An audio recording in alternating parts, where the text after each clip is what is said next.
Rod Out Tools, inspection, maintenance, and operating procedures. The Straight Rod Out Tool, first choice for ease of use. The 90-degree Rod Out Tool, for use in limited access areas.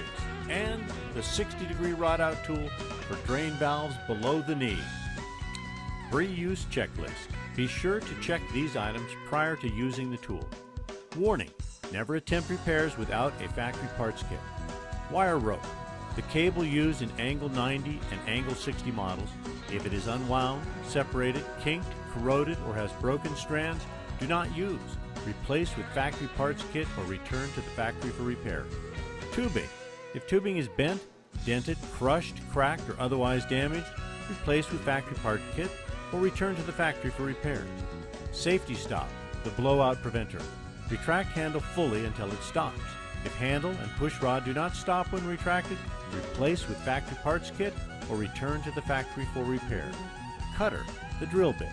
If cutter is dull, sharpen before use. If cutter is broken, replace with factory parts kit or return to the factory for repair. Push rod. If push rod is scratched, bent, or otherwise damaged, replace with factory parts kit or return to the factory for repair. The packing gland. Inspect to ensure the packing is in good condition. If the packing is in good condition and cannot be leaked tight, return to the factory for repair. Is the packing gland tight?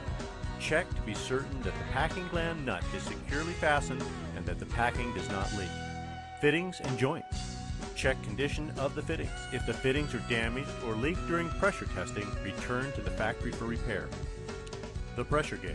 If the pressure gauge is broken, damaged, or fails to zero, return to the factory for repair. Warning: do not use tool without a properly functioning pressure gauge. Vent valve. If the vent valve leaks, handle does not turn, or is missing the safety locking lever, return to the factory for repair. The pressure test. On the test bench, bring the pressure up to operating pressure on the gauge. If the tool leaks at the joints, tighten, being careful not to over-tighten.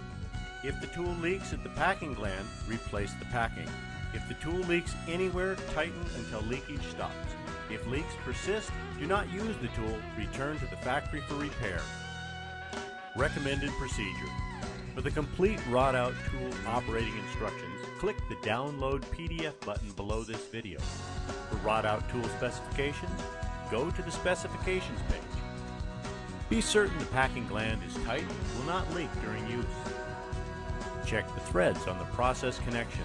Clean the threads and retap if necessary to ensure proper fit to Rod Out device. Close the vent valve on the Rod Out device, the 1/4 turn ball valve on the side of the Rod Out device. Attach the Rod Out device to the process connection to be clean. Tighten sufficiently to prevent any leaks. Open the process bleeder valve to the full open position. While pushing the T-handle and the push rod into the Rod Out device, rotate the T-handle in a clockwise direction to the full insertion position. While pulling the T-handle from the Rod Out device, rotate the T-handle in a clockwise direction to the fully retracted position. Close the process bleeder valve. Vent any remaining pressure contained in the Rod Out device through the 1/4 turn ball valve.